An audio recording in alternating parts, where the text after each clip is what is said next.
Assalamualaikum warahmatullahi wabarakatuh. My name is Kakak Adela. In this video, I will present lesson about managing behavior in the classroom atau mengelola perilaku di kelas. Okay, teacher will try to create the best teaching and learning environment will still have to face student misbehaviors and classroom discipline problems. Teacher usually blame students for the problems of misbehavior in the classroom. But the fail to realize that these issues might stem from other factors, such as appropriateness of the curriculum or teaching method. Nah, jadi guru yang berusaha menciptakan lingkungan belajar dan mengajar yang terbaik masih harus menghadapi perilaku siswa yang salah dan masalah disiplin di kelas. Guru biasanya menyalahkan siswa atas masalah perilaku buruk yang terjadi di kelas. Tetapi mereka gagal menyadari bahwa masalah ini mungkin berasal dari faktor lain, seperti kesesuaian kurikulum atau metode pengajaran yang diajarkan. Next, this chapter describes the 20-step system of discipline, designed to help teachers deal with issues of discipline in the classroom. It was created to accommodate difference in teaching style and philosophies as well as difference in maturity level of student. Jadi, bab ini menjelaskan sistem 20 langkah disiplin yang dirancang untuk membantu guru menangani masalah disiplin dan kelas dan juga untuk mengakomodasikan perbedaan gaya mengajar dan filosofi serta perbedaan tingkat kedewasaan siswa. Next, the system described by this comes and in how combines the behavior management strategies developed by B.F. Skinner, 68, T.A. Harris, 69, William Glasser, 69, 92, and 99, and Thomas Gordon, 74. The system provides teacher with a set of responses to use when dealing with different students' behavior in the classroom. Jadi, sistem ini dirancang oleh Discam and Lindhout, penggabungan strategi manajemen perilaku yang dikembangkan oleh B.F. Skinner tahun 1968, T.A. Harris 1969, William Glasser 1969, 1992, dan 1999, dan Thomas Gordon 1974. Sistem ini memberikan guru satu set tanggapan untuk digunakan ketika berhadapan dengan perilaku siswa yang berbeda di dalam kelas. Okay, next, the 20-step system of discipline organizes 3 types of student behaviors and breaks them down into 3 categories. The first, desirable behaviors, second, minor descriptions, and third, unacceptable or severe behaviors. Oke, jadi sistem disiplin 20 langkah mengenai 3 jenis perilaku siswa dan membaginya menjadi 3 kategori. Yang pertama, perilaku yang diinginkan, yang kedua, gangguan kecil, dan yang ketiga, perilaku yang tidak dapat diterima atau berat. Next, for each category of behavior, there is a corresponding set of responses or steps for the teacher to choose from and follow.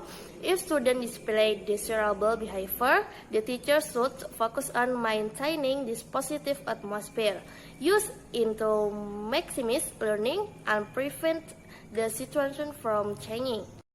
Jadi, untuk setiap kategori perilaku ada serangkaian tanggapan atau langkah yang sesuai untuk dipilih dan diikuti oleh guru. Jika siswa menunjukkan perilaku yang diinginkan, guru harus fokus untuk mempertahankan suasana positif ini, menggunakannya untuk memaksimalkan pembelajaran dan juga mencegah situasi ini supaya tidak berubah. Corresponding responses to behaviors. When minor description occur, teachers should redirect this behavior, trying to bring it back to the positive level without implementing negative consequence. Jadi respons yang sesuai dengan perilaku artinya ketika gangguan kecil terjadi, guru harus mengarahkan perilaku ini, mencoba mengembalikannya ke tingkat positif tanpa menerapkan konsekuensi yang negatif. Next, the 20-step system of discipline is made up of the following 3 categories, each corresponding to a type of behaviors. The first, prevention steps, the second redirection steps, and third intervention step. Oke, jadi sistem disiplin 20 langkah terdiri dari 3 kategori berikut, masing-masing sesuai dengan jenis perilaku. Yang pertama langkah pencegahan, yang kedua langkah pengalihan, dan yang ketiga langkah intervensi. Next, prevention steps. The teacher first utilize prevention step when desirable student behaviors occur in the classroom. Second, sets up circumstances that help students succeed and prevent them from failing or getting into trouble. Third, takes a proactive role establishing a positive climate. Nah, jadi langkah-langkah pencegahan guru yang pertama ada menggunakan langkah-langkah pencegahan ketika perilaku siswa yang diinginkan terjadi di kelas. Kedua, mengatur keadaan yang membantu siswa berhasil mencegah mereka gagal atau mendapat masalah.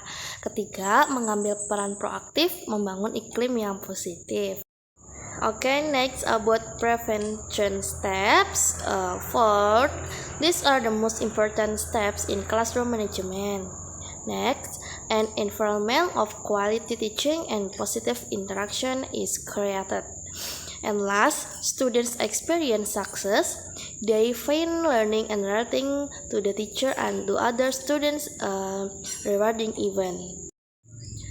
Selanjutnya, yang keempat, langkah-langkah pencegahan ini adalah langkah-langkah terpenting dalam pengelolaan kelas. Selanjutnya, lingkungan pengajaran berkualitas dan interaksi positif tercipta di dalam kelas. Dan yang terakhir, siswa mengalami kesuksesan. Mereka menganggap belajar dan berhubung dengan guru dan siswa lain merupakan peristiwa yang bermanfaat. Nah, itu tadi poin-poin tentang langkah-langkah pencegahan. Okay, next, steps 1, the teacher met student needs for belonging, competence, freedoms, and fun. The first, help students feel that they belong in the classroom. Second, help students experience success. Third, give students opportunities to make discussion. Fourth, make learning fun. Nah, jadi langkah yang pertama yang harus dilakukan guru yaitu memenuhi kebutuhan siswa akan kebersamaan, kompetensi, kebebasan, dan kesenangan. Dan adapun hal yang harus dilakukan guru yaitu membantu siswa merasa bahwa mereka termasuk dalam kelas. Yang kedua, membantu siswa mengalami kesuksesan. Yang ketiga, memberi kesempatan kepada siswa untuk membuat keputusan. Dan yang keempat, jadikan belajar itu menyenangkan. Next, step 2, the teacher implements a community of learning models. The first, help students develop a sense of belonging. The second, put students in the charge of classroom tasks. And the third, use class meeting to resolve conflict. Adapun langkah yang kedua yaitu guru harus menerapkan model komunikasi pembelajaran. Yang harus dilakukan guru yang pertama ada membantu siswa mengembangkan rasa memiliki. Yang kedua, menempatkan siswa yang bertanggung jawab atas tugas-tugas di kelas. Yang ketiga, menggunakan pertemuan kelas untuk menyelesaikan konflik. Oke, step 3, the teacher engage parents as key players. The first, provides opportunities for parents' growth. Second, involves parents as teachers. Third, offers leadership opportunities to parents.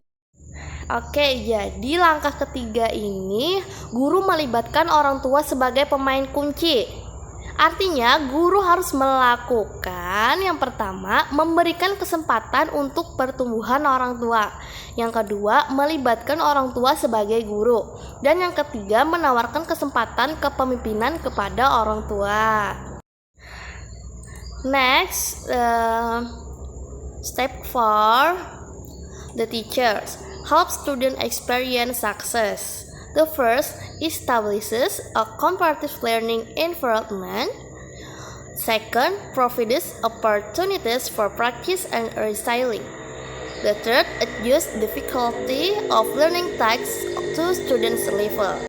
Jadi langkah keempat ini guru membantu siswa mengalami kesuksesan. Yang harus dilakukan guru yang pertama membangun lingkungan belajar yang kooperatif. Yang kedua memberikan kesempatan untuk berlatih dan mendaur ulang. Yang ketiga menyesuaikan kesulitan tugas belajar dengan tingkat siswa. Step 5. The teacher communicates behavior, expectation, and effects of compliance. The first, describe desirable behavior. The second, explanation for behavior standards. The third, describe the impact of student compliance. Oke, jadi langkah yang kelima, guru harus mengkomunikasikan harapan perilaku dan efek kepatuhan. Yang harus dilakukan guru yang pertama adalah menggambarkan perilaku yang diinginkan. Yang kedua, menjelaskan alasan standar perilaku. Yang ketiga, menjelaskan dampak kepatuhan siswa.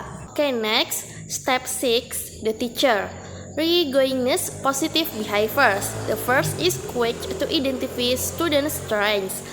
The second, smiles and praise student frequently. Nah, jadi langkah ke-6 ini guru mengenali perilaku positif yang harus dilakukan guru. Yang pertama, cepat untuk mengidentifikasi kekuatan siswa.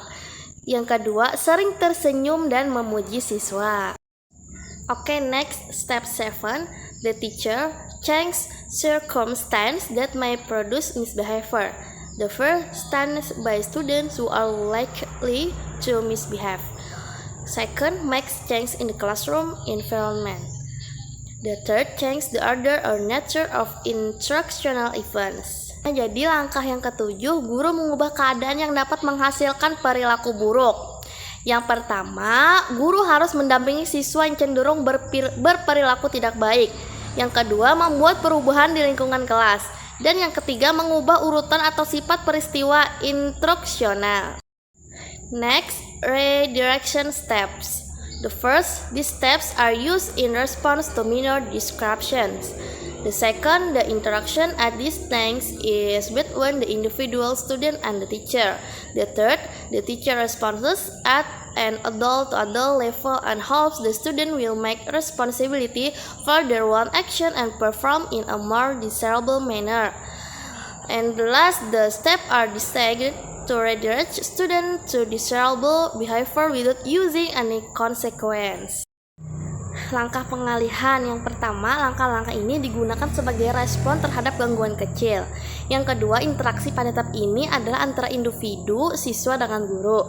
Yang ketiga, guru merespon pada tingkat dewasa ke dewasa dan berharap siswa akan bertanggung jawab atas tindakan mereka sendiri dan tampil dengan cara yang lebih diinginkan. Yang keempat, langkah-langkah tersebut dirancang untuk mengarahkan siswa ke perilaku yang diinginkan tanpa menggunakan konsekuensi apapun. Steps 8, the teacher recognize positive behaviors while ignoring minor irritants. The first, recognize positive individual or group behaviors. The second, ignores minor individual or group behaviors. The third, wears luminous glasses vs dark color glasses. Oke, jadi langkah ke-8 ini termasuk dalam langkah pengalihan. Guru mengenali perilaku positif sambil mengabaikan iritasi kecil. Yang harus dilakukan guru yang pertama, mengenali perilaku positif individu atau kelompok. Yang kedua, mengabaikan perilaku kecil individu atau kelompok. Yang ketiga, memakai kacamata bercahaya dengan kacamata berwarna gelap. Oke, next, steps 9, the teacher redirect non-verbally. The first, the teacher sends nonverbal message that requires a change of behavior. The second, this is done by communicating talk, gesture, and eye contact. Nah, jadi step 9 ini guru mengarahkan secara nonverbal. Yang harus dilakukan guru adalah guru mengirimkan pesan nonverbal yang meminta perubahan perilaku. Yang kedua, hal ini dilakukan dengan berkomunikasi melalui gerak tubuh dan juga kontak mata. Oke, next, step 10, the teacher asks for status or rule. The first, what are you supposed to be doing? Second, what is the rule about? The third, how is your work coming along? Jadi, langkah 10 ini guru menanyakan status atau aturan. Contohnya seperti yang pertama, apa yang seharusnya kamu lakukan? Yang kedua, apa aturan tentang? Yang ketiga, bagaimana pekerjaan Anda? Okay, next, steps 11. The teacher requests a change of behavior. The first makes a contact and politely asking the student to confirm his or her behavior. The second thanks the student when the behavior changes. Oke, jadi langkah ke-11 ini guru meminta perubahan perilaku. Yang harus dilakukan guru adalah yang pertama, melakukan kontak mata dan dengan sopan meminta siswa untuk mengkonfirmasi perilakunya. Yang kedua, ucapan terima kasih kepada siswa saat terjadi perubahan perilaku. Oke, steps 12. The teacher has a conversation with the student about minor disruption. The first describes the effects of the student behavior. The second privately asks the student to explain what is going on. The third encourages student to redirect behavior. Okay, next, step 13. The teacher moves student to timeout area. The first informs the student that the minor disruptions must stop. The second moves the student to a timeout area. The third returns the students to his seat when ready to continue work. Nah, jadi langkah ke-13 ini guru memindahkan siswa ke area timeout. Yang pertama yang harus dilakukan guru adalah memberitahu siswa bahwa gangguan kecil harus dihentikan. Yang kedua, memindahkan siswa ke area timeout. Yang ketiga, mengembalikan siswa ke tempat duduknya ketika siap untuk melanjutkan pekerjaannya. Step 14, the teacher conduct a win-win conference. The first, share the effect of the disruptive behavior and asks the student to share his or her seat. The second, discusses solutions with the student until both agree on a satisfactory course of action. The third, informs the student that the minor disruption must stop. Oke, langkah yang ke-14 ini, guru mengadakan konferensi win-win. Yang harus dilakukan guru, yang pertama, membagikan efek dari perilaku mengganggu dan meminta siswa untuk berbagi sisinya. Yang kedua, mendiskusikan solusi dengan siswa sampai keduanya menyetujui tindakan yang memuaskan. Yang ketiga, memberitahu siswa bahwa gangguan kecil harus dihentikan. Okay, next, intervention steps. The teacher use intervention steps when unacceptable behaviors occur or when student misbehaviors become severe. Second, intervention steps are teacher actions that result in the student experiencing logical consequence for their behavior.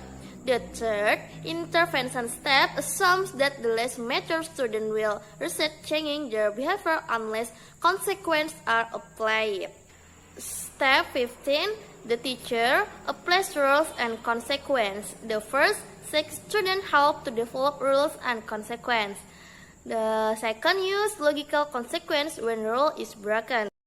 Nah, jadi langkah ke-15 ini termasuk dalam langkah-langkah intervensi. Yang pertama yaitu langkahnya guru menerapkan aturan dan konsekuensi. Yang harus dilakukan guru adalah mencari bantuan siswa untuk mengembangkan aturan dan konsekuensi. Yang kedua, menggunakan konsekuensi logis ketika aturan dilanggar oleh siswa. Next, step 16. The teacher negotiates glacier improvement plan. The first, privately asks the students, what were you doing? What were you supposed to be doing? What are you going to do about in the next steps? What will be a logical consequence if you do it again? And the second, ask the student to put the contract in writing. Jadi langkah ke-16, guru menegosiasikan rencana perbaikan glaser. Yang pertama, secara pribadi bertanya kepada siswa apa yang kamu lakukan, apa yang seharusnya kamu lakukan, apa yang akan kamu lakukan lain kali, dan yang terakhir, apa konsekuensi logisnya jika kamu melakukannya lagi. Dan yang kedua, meminta siswa untuk membuat kontrak secara tertulis. Next, step 17. The teacher asks another teacher for help. The first, sends student to another teacher's classroom. The second, draws up contract with conditions to return to class. Okay, next, step 16. The teacher asks parents for help. The first describes student behavior that needs to be changed. The second captures the feelings and opinions of parents. The third shows data communicating the need for change. The fourth propose plan for parents to follow at home. And the last reports to parents on student progress weekly. Langkah yang ke-18. Jadi, guru meminta bantuan orang tua. Yang harus dilakukan guru, yang pertama menjelaskan perilaku siswa yang perlu dirubah. Yang kedua, menerima perasaan dan pendapat orang tua. Yang ketiga, berbagi data yang mendokumentasikan kebutuhan akan perubahan. Yang keempat, mengusulkan rencana untuk diikuti orang tua di rumah. Dan yang terakhir atau yang kelima, laporan kepada orang tua tentang kemajuan siswa setiap. Next, steps 19. The teacher asks the principal for help. The first seeks advice on how to handle the situations. The second secures administrative support for the plan of actions. And the third keeps principal apprised of progress. Nah, jadi langkah ke-19, guru meminta bantuan kepada kepala sekolah. Yang pertama harus dilakukan guru adalah mencari saran tentang cara menangani situasi tersebut. Yang kedua, mengamankan dukungan administratif untuk rencana aksi. Dan yang ketiga, memberitahu kepala sekolah tentang kemajuan. Okay, next, steps 20, the teacher asks that student be reassigned to another classroom. The first documents steps taken attempting to improve student conduct. The second met with support team to recommend a course of actions. Jadi, step terakhir atau step ke-12 ini, guru meminta siswa itu ditugaskan ke kelas lain. Yang pertama yang harus dilakukan guru adalah dokumentasikan langkah-langkah yang diambil untuk memperbaiki perilaku siswa. Yang kedua, bertemu dengan tim pendukung untuk merekomendasikan tindakan lanjutnya.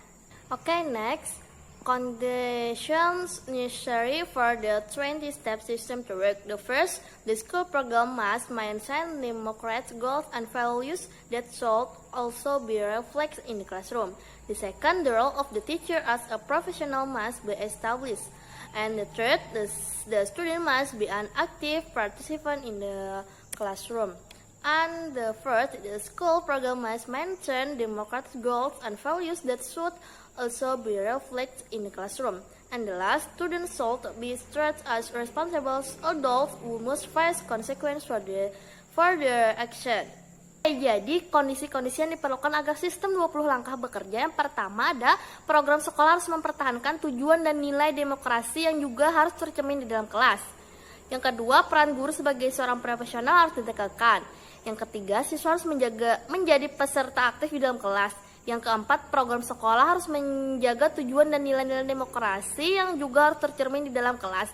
Dan yang terakhir, siswa harus diperlakukan sebagai orang dewasa yang bertanggung jawab yang harus menghadapi konsekuensi atas tindakan mereka. Next, the role of the teacher as a professional must be established. The first, teacher must be professionals and take charge of their professional life. Have a say in the budget, hiring of professional, and the allocation of resources. And second, this will convey to students a sense of professional ownership and purpose. The third, teacher must face their tasks in a problem-solving manner. It is not a routine job, but one that requires much thought and skill to be able to respond to different situations accordingly. Selanjutnya, peran guru sebagai seorang profesional harus ditegakkan. Yang pertama, guru harus profesional dan bertanggung jawab atas kehidupan profesional mereka, yaitu memiliki suara dalam anggaran, perekrutan personel, dan alokasi sumber daya. Yang kedua, ini akan menyampaikan kepada siswa rasa kepemilikan dan tujuan profesional. Yang ketiga, guru harus menghadapi tugas mereka dengan cara memecah masalah. Ini bukan pekerjaan rutin, tetapi pekerjaan yang membutuhkan banyak pemikiran dan keterampilan untuk dapat merespon situasi yang berbeda sesuai dengan itu. Next, the student must be an active participant in the classroom. The first, student must be given as much responsibility as possible for their own education. The second, something students should take part in are identifying class rules and consequences, identifying learning procedure, and implementing the discipline system. And the third, an active student role promotes the development of self-direction, responsible citizens. Jadi, siswa harus menjadi peserta didik yang aktif di dalam kelas. Yang pertama, siswa harus diberi tanggung jawab sebanyak mungkin untuk pendidikan mereka sendiri. Yang kedua, beberapa hal harus diikuti siswa dalam mengidentifikasi aturan dan konsekuensi kelas, mengidentifikasi proses pembelajaran, dan menerapkan sistem disiplin. Yang ketiga, peran siswa yang aktif mendorong pengembangan warga negara yang mandiri dan bertanggung jawab.